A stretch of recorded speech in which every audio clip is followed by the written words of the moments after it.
as always, for Wheels of Fury. That's a new segment that we have. And, it's funny because we were just talking, and I thought, well, we shouldn't shit all the time. We have these ideas. Let's fucking put them out there. And what are we talking about today? Our topic basically is another wrestling rant. Anything and everything. Yeah. Basically.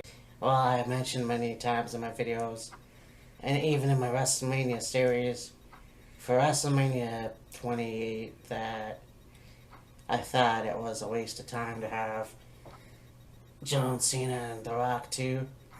Yeah. And I mean, once in a lifetime for WrestleMania 28, and then you go on and you go, hey, let's have The Rock fucking go and have the championship. Just so he could face Cena again. Hey, we have a new idea. Okay, Cena and Rock too.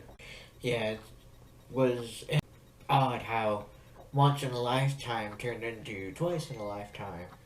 Yeah, we basically talked about also certain wrestlers who have gotten a bad push. Yeah. Like, there's CM Punk. Yeah. Now, one of the guys who was treated like a mid-card wrestler, but at the same time got the WWE Championship, got the World Championship, and yet for some reason they didn't seem to believe in him. Yeah. And that's kind of weird. I don't know why people do the things they do. And it seemed to be that Punk, over the years, was trying to push himself to be a higher level guy than what he was. And one thing that sticks out in my mind was the night there was a match between Cena and somebody. It was a tables match, I think, on Raw. Yeah. And then afterwards, Punk came out on stage, sat down, and basically... The infamous pipe bomb. Yeah, that was the night that started the whole pipe bomb, but he just had a lot of things he wanted to get off his chest, and, he was talking about Vince's kids, idiotic daughter and doofus husband and son-in-law and whatever. Of course, they shut off his microphone when he was just getting heated up, but it seemed to be that when that all happened, he got a higher push to main event wrestling matches, whether it be Royal Rumble, WrestleMania, etc., etc. I mean, Punk against Rock, Punk against Taker, Punk against Brock. You go on and on and on and on and on. And at first, when Punk was in ECW, he was having matches and here and there and whatever, but it seemed like WWE wasn't too sure what to do with Punk. And it was Paul Heyman that really kind of, forget the term, advocated for Punk. And it said, hey, this guy's good, let's give him a push. And so that led to, a series of matches, or well done matches, good matches on his part. And then, they had him do the whole straight edge society thing, which was very well done. And I think for having Punk be over as a bad guy, that was really well done, because he was all about, not drinking, not smoking, not doing drugs, and he was pushing this on other people and saying, hey, if you follow me, if you've had these problems with drugs, alcohol, smoking, whatever, I can cleanse you and help you out of the gutter, so to speak. And then, he brought people out of the audience into the ring and was shaving their heads like his after he lost a match to Rey Mysterio. That was cool. And, But no, I mean, he played a really good heel, as most of them do. I really enjoyed the Straight Edge Society because he acted like the corrupt leader Yeah. of, let's say David Crush type or Charles Manson type guy. Yeah. But he was like preaching and the straight edge life and stuff like that, and basically saying, if you're follow your vices like smoking cigarettes or drinking alcohol or whatever, then you need to be saved by me and all these other things that have happened. And the thing about it too that worked so well was the fact that he was pushing for the straight edge life, and it worked for him as a heel because it pissed a lot of people off because of the fact that he's saying this is how you need to live your life, this is the best thing for you, being drug free, alcohol free, smoke free, and basically people were like, you can't tell us how to live our life, we'll live our life how the fuck we want. Yeah, and but you see, and it's kind of interesting because Daniel Bryan is pretty much straight in as well. Yeah. But, it's sort of a different dynamic with him. Yeah. As opposed to, like, CM Punk. If they had him given a role to Bryan, it may not as necessarily went over as well as it did with Punk, because Punk could push so hard for that reaction of, I hate you, I want to see you get beat up, and strongly pushing for people to live their lives the way he lives his life. It was over so well. Another thing we had talked about was Daniel Bryan joining the Wyatt family. Yes. And it was good as far as giving Daniel the push, more of a push as a face, but it didn't necessarily work so much with the fact that Bryan was so over with the fans that him being a heel. It happened way too soon, unfortunately. Yeah. And it's a shame because he had the beard and he had the long hair, and he kind of did act like the Wyatts for a while, but... And like Randy Orton now, like, he turned his back on the Wyatts, and like he developed a plan. Yeah. It was one of those things where it was like, I'm tired of losing to these guys, so I'm going to be a member of the Wyatt family. And he joined them, and it was very well done. By no means let a bash against what that storyline was, but it seemed to be like, for a long time, it was going to be Randy with the Wyatts, and the Wyatts would be at the top level, and they ended up as tag champs and all this other thing. But then at some point it was like Randy went, okay, I don't want to do this anymore, so I'm going to turn on Wyatt, and then burnt the Wyatt compound down and said, I'm coming for your title, I'm going to take the title from you. And Matt made mention of they could have planned that out a little better. I mean, because Randy Orton win the Royal Rumble. Yeah. And I knew right away that wasn't going to work out because... Well, actually, no, because it was going to work out. John Cena was the WWE champion. So, like I said before and many times, John Cena versus Randy Orton at WrestleMania would have been a great idea. Yes. Because they wrestled before in the past.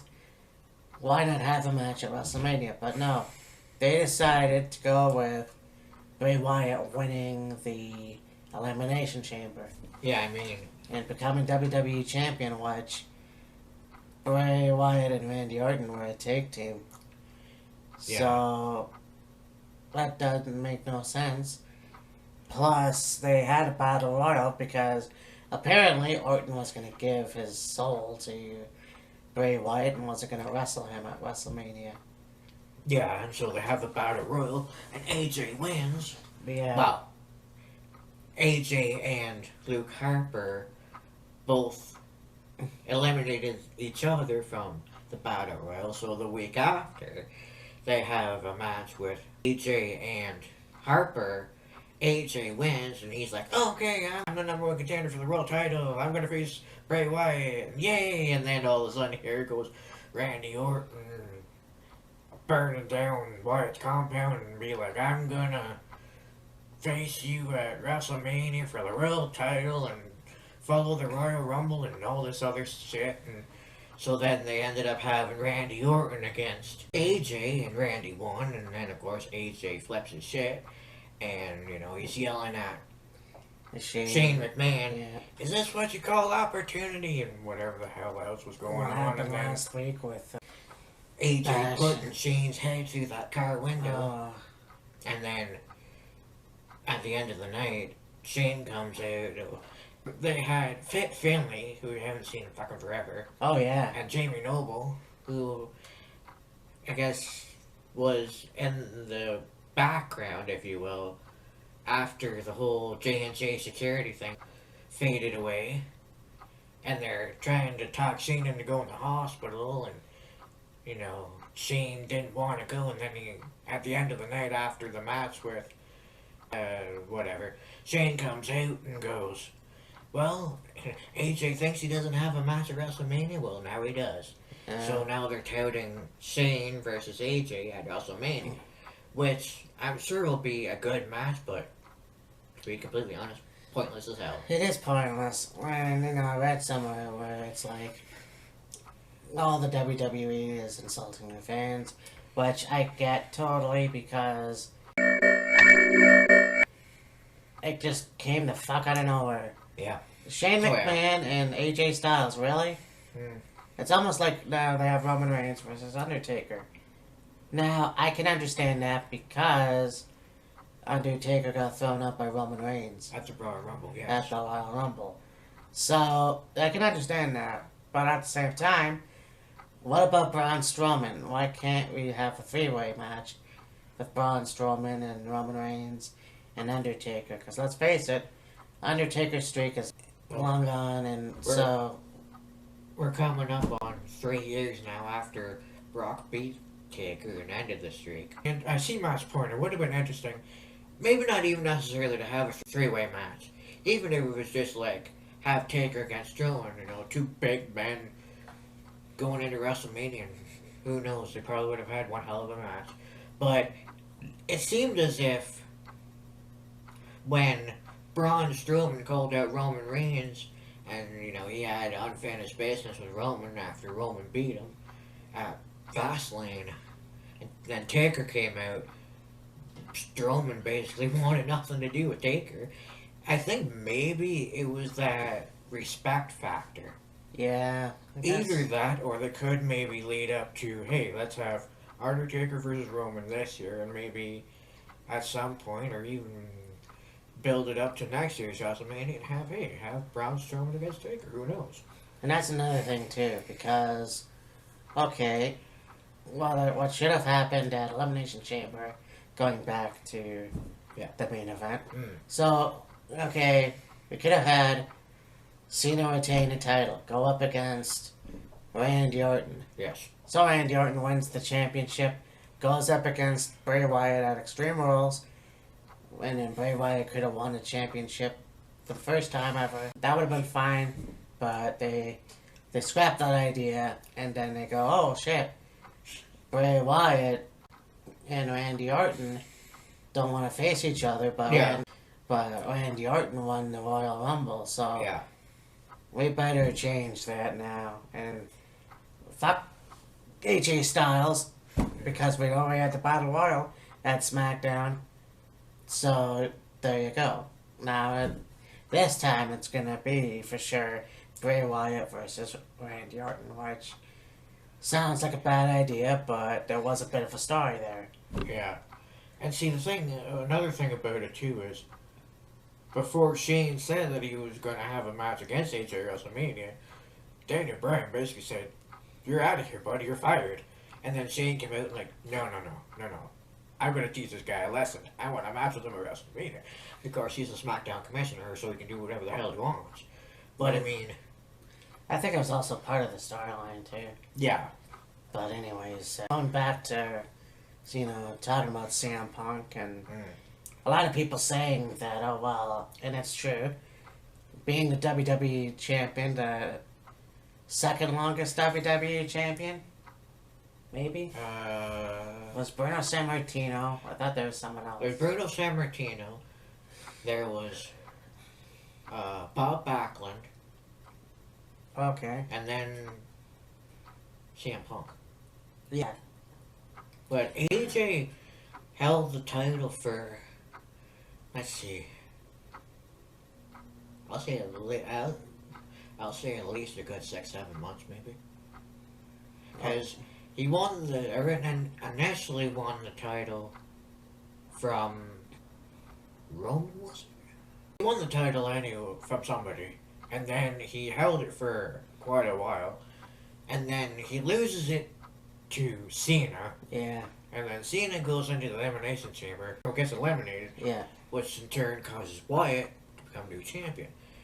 And another thing that was really shitty about it is, okay, you have John Cena, one of the best wrestlers of this era. Him, Randy Orton, and you can name a whole list of other guys, but you have one of your most popular guys, whether you like them or whether you don't, win a 16th championship, tying Ric Flair. Yeah. Oh, yeah. And then lose it 2 weeks later at the Elimination Chamber. That's... What? Yeah. That was bullshit. I mean, okay. Cena is like... I think what it is, too, is if they're gonna have a wrestler put another wrestler over, they're more than likely gonna go to John Cena for it. Yeah. But could you have at least have had Cena hold the title for a little longer? Yeah, I mean, at least... I mean, it was his 16th title reign. And then WrestleMania. Gone. Like, seriously. Blink of an eye. But seriously, that's what they do nowadays, I find. It's like they go, okay, well, you know, we're going to have this. Oh, wait a second. Okay, well, we're going to have this person lose that because, you know, reasons. But at least that person got, like, it's like when Zack Ryder won the Intercontinental Championship, and then they decided to scrap that for some reason. Yeah. You know, it's like, well, you know, he still was the Intercontinental. No, because he won it at WrestleMania, and then he lost it the next day. So, Yeah. really, that was a waste of fucking time. That was stupid. So it's kind of like the thing with John Cena. Okay, we made him the 16-time world champion, but Hey, Cena, put Wyatt over. put Wyatt over, yeah. No. Make him... you lose the title at the chamber, and then we'll give it to Wyatt. And I love Bray Wyatt, but at the same time, he didn't really need the title till Extreme Rules. It would have been cool just to have Cena versus Orton, like, it should have been all along. At the same time, things just don't make sense anymore in the WWE. But it's like, you know, they say CM Punk goes on about how Triple H is a bully, blah, blah, blah. Triple H was in the same spot in 97. And in fact, when he first started, I mean, he wasn't exactly the WWE champion when he ate shit and liked the taste of it. Well, there's a background to it, though, because Yeah. there's the infamous curtain call. And for those of you that may not know about this or remember it, Click. yeah, click rules. But what it was is it was a Madison Square Garden live event. There was a match between Diesel and Shawn Michaels inside the steel cage. And at this point, both Diesel and Reigns had got an offer from WCW for a lot of money, and they got an offer from WCW for a lot of money, and it was like, okay, so they went to Vince and said, okay, if you can match this, or maybe give us more money, we'll stay. And Vince was like, I can't do that. My hands are tied, basically.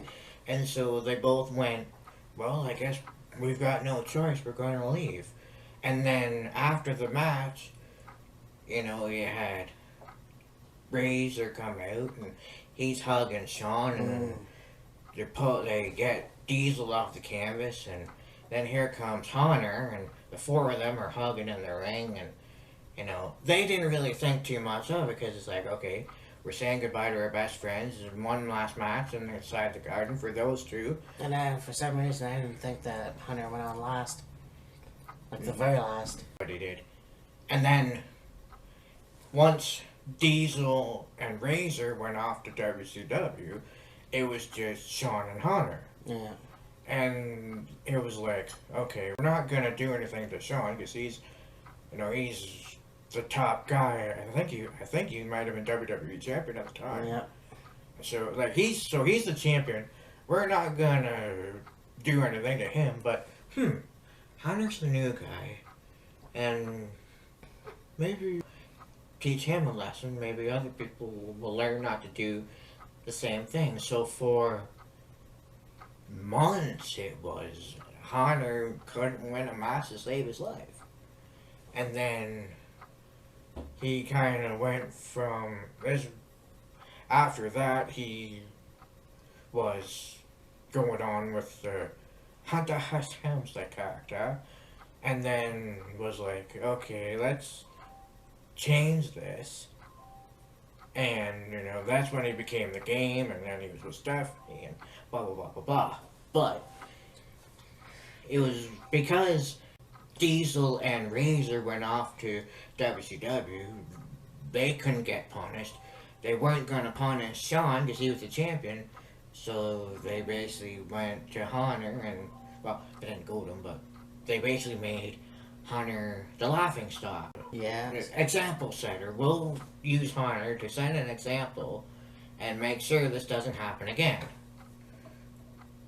Yeah, so when people punish him for scoring over CM Punk, it's like, yeah, but you do have to understand that he was in the same position at one point or another. Maybe it's a little different circumstance because CM Punk was the champion, but at the same time, he still had the same thing happen to him when he was younger. But, what else were we talking about? I can't remember. See, that's the thing. We think of ideas and we shoot the shit for a while, and then we had gotten into a pretty good long discussion about different things in wrestling, and I went, dude, we could have made this into a friggin' YouTube video. And Matt goes, all right, we're gonna do it right now. Go, okay, we'll spur of the moment. we have to do it, man. And Well, that's what we're gonna have to do from now on, because these are fucking awesome ideas. Yeah. But basically, Well, there was another point that you brought up about Cena not being happy with his character and him wanting blood back and stuff like that. And it's like, well, if you're not happy with the way your character's going, you know what to do to change it. Yeah, a long time ago I came up with the saying, speak up or suck it up. And it's just saying, it seems like John Cena wants to, because from what I read, John Cena wants to change his character, not necessarily turn heel, and then he also wants to bring blood back. Whether that's true or not, I don't know. But yeah, if he honestly wants to do that, he should. He's been around forever. He's been a face forever. Like, not the face, but he's been a face forever. Yeah. And if he is worried about turning complete heel and worried about how the kids aren't going to look up to him anymore, look at Hulk Hogan. He went to WCW, and after a while went to the dark side, and he still had fans. Yeah. Maybe they weren't necessarily children, but they were still fans. See, you have to like negotiate with yourself, I guess. Yeah. You do want to have, I don't know. That's hard for me to say. You can't make everybody happy, basically. No. So. I mean, as hard as you try to make everybody happy, let's face it, it's not gonna happen. And I mean, look at John Cena. He's been a face for the better part of 15 years. Some people love him, some people absolutely hate his sticking guts. Yeah. It's become the same with Roman Reigns. Oh yeah. Well, People love him and people freaking hate him. And as far as Taker and Reigns at WrestleMania, you know, it's one of those things where Taker's been around for 25, 30 years. He's successful, he's had championships, he's done this, he's done that. And so it's like, okay, let's pair him with Roman, and you got basically Roman is kind of the ultimate bad guy against Taker, the ultimate good guy. Even though I don't think Taker necessarily tries to be a good guy, it just it's natural. it happens because you know people seem to just admire him and love him for being the dead man for some reason. But hey, if it works, why not? It was the same as Steve Austin. I mean, he. Yeah. Well, it wasn't like he tried to be a face. He always went against the authority and, you know, whatever. And then just people. And it's also depending on, the, you know, times change. And when the Attitude Era, people, including myself, changed their attitude, basically. Yeah. They wanted something different. And so with John Cena, it's like, okay, I mean, you gotta adapt, you gotta switch it up a few once in a while. And it just seems to me like it's cool that he stayed true to his character. Right. But there should be more to that through the years, you know.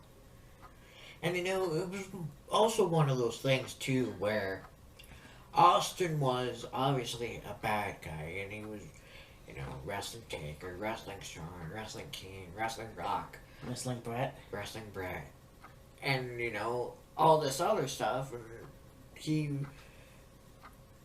wasn't popular until he had probably his best rivalry against Vince McMahon. And to me, that's what put Austin over the top. Was the fans liked Austin so much because he did what I'm sure a lot of people have wanted to do forever. That's kick the living holy crap out of their boss, and he did. Oh yeah, yeah, drinking beer and flipping people off, and that's what everyone wants to do. And so he did it. He was like the rock star. How am I wording this now? Rock star equivalent. He was back in the Attitude Era. He was the equivalent of, let's say, like Metallica, for example. Pretty much, yeah. You know, the grungy, heavy metal stuff, but The attitude, and you know that was basically. people, But that was basically the whole Attitude Era. It was tits and ass, and, you know, drinking beer and being rude and blood yeah, and whatever. And you know, it's not should necessarily be like that now, but you know, and you're not gonna please anybody because you get the golden age where you have where the PG era now is kind of like that, but it's lame because people keep mentioning that it's the PG era. But then you have the new era, then you have the Attitude Era, which was edgy and all that stuff. But parents were pissing themselves because, oh my god, my kid's acting like a badass. And then now you're back to that, you know, kid-friendly era where there's no foul language and there's no profanity and that's whatever. But, you know, you have to adapt. yeah. There's no foul language, no beer drinking, no blood, no super violence. But what I've noticed watching the WWE over the last 2 years, let's say, well, maybe even a year, it is still PG, but it's less PG than what it used to be. Yeah, they're starting to they're not cussing, but like, using words like Well, they may use ass the odd ass time, or and bitch every once in a Yeah. while and hell. yeah, But again, you know what? It's not harming anybody, no, And as far as the whole blood thing goes, you get assholes on YouTube posting, "Hey, look at the collection of blading I got from the Hell in the Cell DVD." yeah. So that's probably one of the reasons why there's no blood. But now, Or if there is, it's more natural. Like yeah, so that's, somebody taking a razor blade and shoot on their forehead. Like, well, prison yeah. mask, if you will. Well, like the match with Roman Reigns and Brock Lesnar, I never thought about it before. But yeah, that was a really good match at WrestleMania. Yes. And there was blood, and it was natural, as far as I'm concerned. Yeah. So yeah, I mean, there's that. I think it's getting a lot better. A lot of people still give WWE a lot of shit. Yeah. But at the same time, it's a lot better than it was 10 years ago. And I mean, if you don't want your children being hellions and, DDTing somebody or giving somebody a stunner, a rock bottom, a tombstone, etc., etc., don't let them watch it. Mm. It's that simple. Yeah, I love it how, TV is responsible for your kid doing shit. No, you're the parent, you're fucking responsible. Yeah. Yeah. TV corrupted my kid. Well, if you're as good a parent as you think you are, you would sit down with your kid and be like, "Hey, You teach your kid right from wrong." Yeah. That's what my parents did. I'm sure that's what your parents did. oh yeah, So, And- whatever. yeah." And I mean, it's like, as much as people are into it and they enjoy watching it and all this other stuff, it's also one of those things where you should, at whatever age, you should say to your children, "Hey, I know you like watching this, and you're entertained by it, but don't do it. Yeah. You can get yourself into a lot of trouble." And I mean, I saw a few times on the news where some kid would, do something to their sister or best friend or whatever, and they either died or, got in serious trouble. And so WWE strongly advised against people doing it. Don't do this at home. Leave it to the professionals. And so that's what it is now. But I mean, nobody's gonna turn away from it entirely. Everybody's still gonna watch it as much as, people like bitch and complain about it like we are. Mm-hmm. We Yeah. still love it. We do. And, and I don't care about everyone else. If they don't watch it no more, whatever. I'm still a huge fan. Yeah, and there was a time when, let's say the Bischoff era, Mm. where I thought about not watching WWE anymore. But for some reason, I still was a huge fan, and it's not just WWE, it's everything else through the years that I didn't even know about as a kid. Right. And another thing too is I had mentioned about it coming up on 3 years removed from Brock Lesnar beating Undertaker. Matt had told me that there were people leaving the arena when Brock beat him because they were that pissed off. It's like, I made a fucking rant about that. it's like, okay, Undertaker lost. They didn't want it to happen. But you're basically throwing away 40, 50, 60 bucks, whatever they would have paid for a seat, and leave because they're that pissed off. Brock beating Taker? And if that's the case, then you're not a wrestling fan. I don't give a shit what you say. But I made my rant about that. Yeah, yes. So I can't say nothing more about it, but I have no idea what else we talked about. I think we've covered pretty much all of it. This probably will be a rant of Matt and I just putting our thoughts and opinions out there about WWE and a video and Yeah, WWE, TNA, uh, maybe Ring of Honor, New Japan, etc., etc. whatever we watch, I guess. We don't even have to talk about wrestling. Oh, hell, that can be whatever. MMA, it doesn't Yeah. matter. We'll talk about it, we'll bring it on here. Anyways, this is our third video. Yeah, it is our third video, so we should be talking about WrestleMania in a couple. Yeah, we'll be back again for what our thoughts are about WrestleMania this year in the next couple of weeks, and It'll be go fun. from there. It'll be fantastic. All right, well, I guess from the both of us, we'll talk to you later. Bye.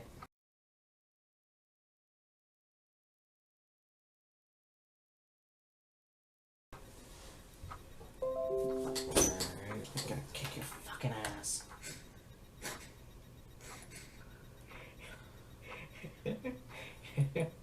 Oh boy.